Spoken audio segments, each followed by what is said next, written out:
চৰাইদেউ মৈদামলৈ আহি আমি চাকি জ্বলাই আমি পূৰ্বপুৰুষলৈ আমি সেৱা আগবঢ়াইছোঁ। লগতে আমি সকলোৱে গৌৰৱ অনুভৱ কৰোঁ যে আজি চৰাইদেউ মৈদাম ইউনেস্কো ৱৰ্ল্ড হেৰিটেজ চাইটৰ কালচাৰেল কেটেগৰীত সোমাবলৈ সফলতা লাভ কৰিছে। এতিয়া দীৰ্ঘদিনৰ সপোন সকলোৱে দেখা পাইছে বা অৱগত যে ইয়াত এক্সকাভেশ্যনৰ কাম 2001 চনত আৰম্ভ হৈছিলে। 2002 চনত ইয়াত এক্সকাভেশ্যনৰ কাম আৰম্ভ হৈছিলে। তাৰপিছত আমাৰ বিভিন্ন চৰকাৰ আহিলে। আমাৰ 2013 চনত আমাৰ চৰকাৰৰ দিনত ৱৰ্ল্ড হেৰিটেজৰ কাৰণে আমি এই গোটেই প্ৰচেষ্টাটো আৰম্ভ কৰিলোঁ। পিছত 2014 চনৰ পিছত চৰকাৰ সলনি হ'ল, কেন্দ্ৰীয় চৰকাৰ সলনি হ'ল, তেওঁলোকে কামখিনি আগবঢ়াই লৈ গ'ল।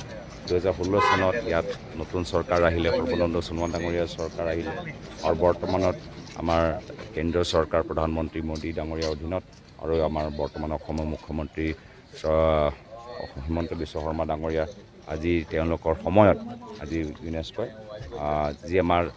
যি আমাৰ প্ৰচেষ্টা 2013 চনৰ পৰা যে আমি আৰম্ভ কৰিছিলোঁ, সেই প্ৰচেষ্টা আজি তাত মোহৰ লগালে। আমি সকলোৱে গৌৰৱ অনুভৱ কৰিছোঁ। কিন্তু লগে লগে ইয়াত আহি মই দেখিছোঁ যে বহুত আৰু কৰিবলগীয়া আছে। বিশেষকৈ গৱেষণাৰ ক্ষেত্ৰত ফোনটো মাৰি দিয়ক। মই দেখা পাইছোঁ যে গৱেষণাৰ ক্ষেত্ৰত, ৰিচাৰ্চৰ ক্ষেত্ৰত বহুত কৰিবলগীয়া আছে। আজি বহুতখিনি কথা আমি ভালদৰে নাজানো। ইয়াত আমাৰ ছইল এনালিচিছৰ ক্ষেত্ৰৰ পৰা, আমাৰ এক্সৰে ক্ষেত্ৰৰ পৰা, কাৰ্বন ডেটিং ক্ষেত্ৰত বহুতখিনি যে আমি ইয়াত ৰিচাৰ্চ যে হ'ব লাগে, চাইণ্টিফিক ৰিচাৰ্চ যে হ'ব লাগে, আৰ্কিঅলজিকেল ৰিচাৰ্চ যে হ'ব লাগে, সেইখিনি আমি আজি তাৰিখত হোৱা নাই। মই আশা কৰোঁ এই ইউনেস্কো ৱৰ্ল্ড হেৰিটেজ চাইটৰ ষ্টেটাছ পোৱাৰ পিছত ইয়াত ৰিচাৰ্চ আৰু ভালদৰে হ'ব লাগে। আৰু এই ক্ষেত্ৰত আজিৰ তাৰিখত আমি গম পাইছোঁ যে ইয়াৰ কিছুমান চেম্পল কাৰ্বন ডেটিং লক্ষ্ণৌত গৈ হৈছে।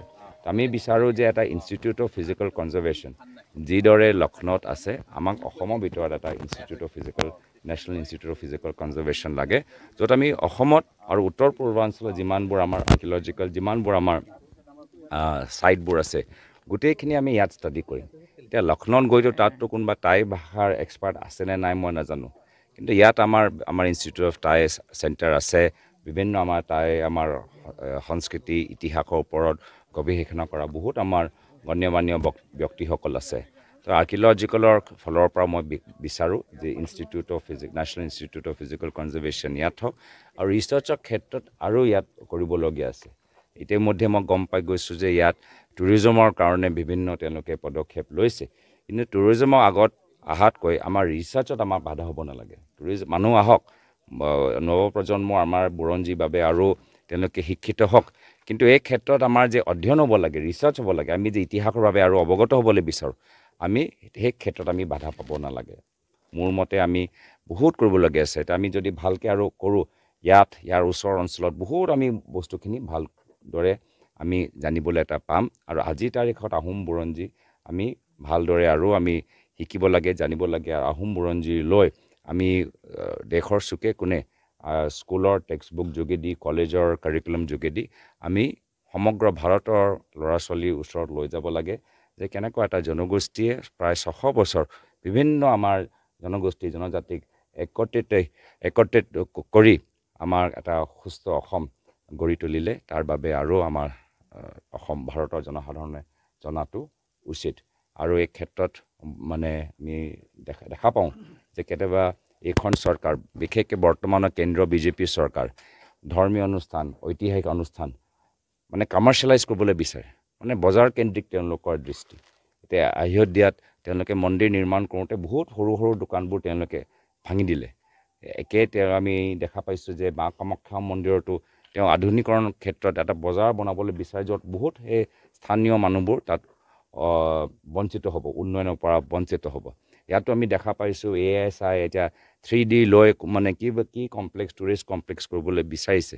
তো এই ক্ষেত্ৰত আমি দেখা পাইছোঁ যে ঐতিহাসিক ধাৰ্মিক অনুষ্ঠানৰ যি তেওঁলোকৰ স্থিতি, যি পৰিৱেশ, এই পৰিৱেশটো বৰ্তমান চৰকাৰে সলনি কৰিবলৈ বিচাৰে।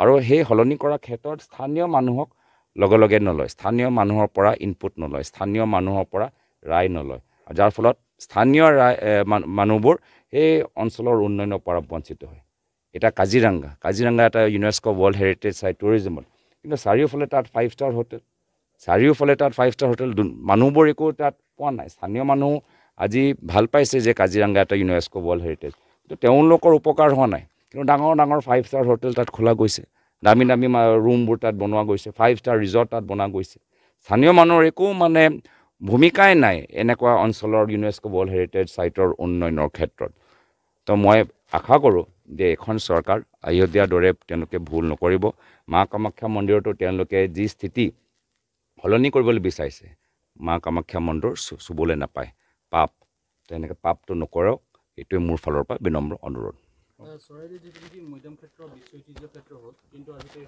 সীমাটো নিৰ্ধাৰণ নহ'ল চৰাইদেউ জিলাৰ কি ক'ব কৰিব লাগে এইটো কাৰ দায়িত্ব সমষ্টি পুনৰ নিৰ্ধাৰণ হৈ গ'ল ইলেকশ্যন কেন্দ্ৰিক গোটেই সমষ্টিবোৰ পুনৰ নিৰ্ধাৰণ হৈ গ'ল বিজেপি নিজৰ দলটোক সহায় কৰিবলৈ গোটেই সমষ্টিবোৰ পুনৰ নিৰ্ধাৰণ কৰিলে তো চৰাইদেউ মৈদামত কিয় তেওঁলোকে কৰিব পৰা নাই কিয় তেওঁলোকে বিফল হৈছে সোনকালে হোৱাটো আমি বিচাৰোঁ ৰাইজৰ লগত আলোচনা কৰাৰ পিছত হ'ব লাগে তো সদায় মানে নিৰ্বাচন কেন্দ্ৰিক ৰাজনীতি কেন্দ্ৰিক এখন চৰকাৰৰ কাম বাস্তৱ মানুহবোৰ উপকৃত হৈছে নে নাই হোৱা তাৰ বাবে তেওঁলোকে চকু দিয়া নাই হ'ব চবৰে এতিয়া ঘাম